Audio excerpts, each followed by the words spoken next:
Well, hey everybody, welcome back to the Canning Nana.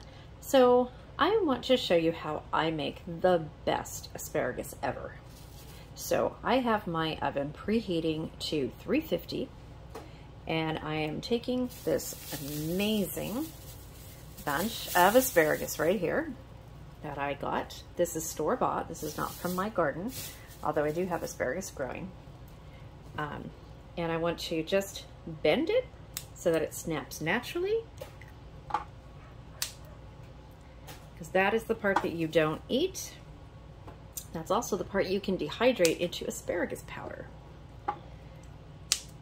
So let's get all this done and then I will take you back and show you how I do this.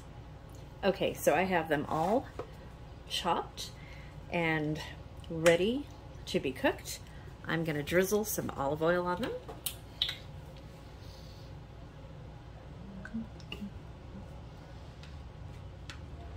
Go.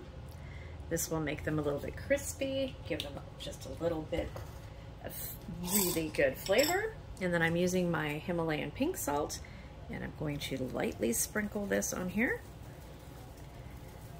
like that. And my Watkins black pepper, and I'm going to put that on there, and that's it. So I'm going to put it in the oven for about 15 minutes until they are nice and crispy and soft in the middle, and we are going to have amazing, delicious asparagus. That's how you make asparagus, you guys. It comes out perfect every single time. Thanks for watching. Stay tuned for more videos.